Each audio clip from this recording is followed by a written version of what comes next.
c'est très facile d'appartenir à Satan. C'est appartenir à Jésus-Christ qui est difficile. Appartenir à Satan est très facile. Montre-moi ce que tu fais régulièrement avec ta langue. Je vais te dire le Dieu à qui tu appartiens. C'est de l'abondance du cœur que la bouche parle. Ton cœur ne peut pas être rempli du Saint-Esprit. Tu as l'habitude de parler du mal des gens.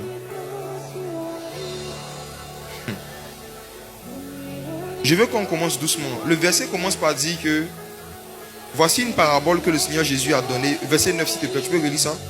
Par rapport à certaines personnes, oui. Verset 9, il dit encore cette parabole, Oui. en vue de certaines personnes se persuadant qu'elles étaient justes et ne faisant aucun cas des autres. Se persuadant qu'elles étaient justes. C'est des gens qui se sont dit elles-mêmes qu'elles sont sauvées. Des personnes qui se sont dit à elles-mêmes, je suis sauvé. Ce n'est pas le Saint-Esprit qui a rendu témoignage à leur esprit. Ils sont enfants de Dieu. C'est eux-mêmes qui ont informé Dieu que je suis ton enfant. Jésus dit qu'il y a des personnes dans l'église qui se sont persuadées elles-mêmes qu'elles sont justes.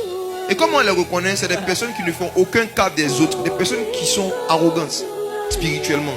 C'est des personnes qui facilement aiment traiter les gens de païens, des convertis, des Chanel. Proverbe chapitre 30, verset 12. On va lire un verset et on va revenir dans Luc. Proverbe 30, verset 12. Proverbe 30, verset 12. Oui. Il est une race qui se croit pure et qui n'est pas lavée de sa souillure. Il faut relire encore. Il est une race qui se croit pure et qui n'est pas lavée de sa souillure.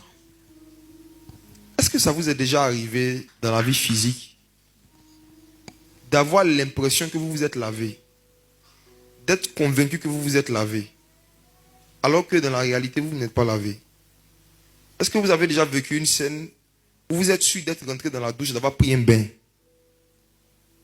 et 3 heures après, vous vous rendez compte que vous n'êtes pas encore rentré dans la douche? Qui a déjà vécu ça physiquement? Tu penses que tu t'es lavé, tu te crois propre.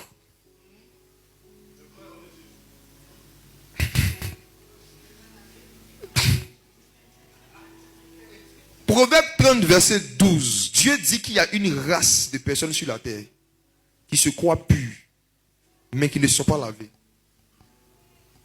Une race de personnes qui pensent qu'ils sentent bon.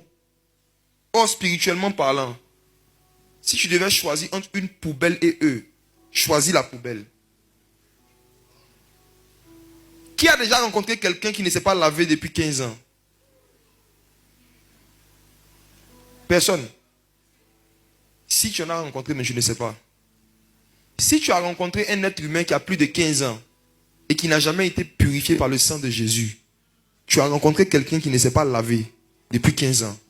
Spirituellement parlant, c'est Dieu qui nous fait grâce de boucher nos narines.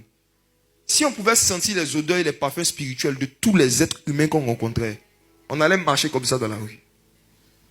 Parce qu'il y a une race qui se croit pure, mais qui n'a jamais été lavée de sa souillure. Cette race, il y en a beaucoup en France.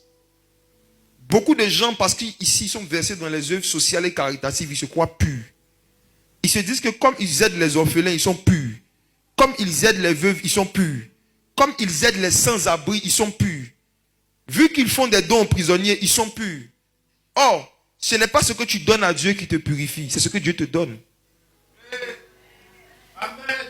Si Dieu ne t'a jamais donné le sang de son fils Jésus, peu importe ce que toi tu lui donnes en retour, tu te crois pur, mais tu n'es pas lavé de ta souillure. Aucune œuvre que nous pouvons faire ne peut nous sanctifier et nous purifier. Aucune. Même 40 jours de prière, 40 jours de jeûne sec, sans huile, sans eau.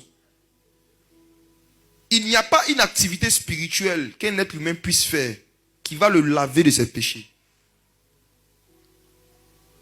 Est-ce que tu n'es pas de cette race qui te croit pur?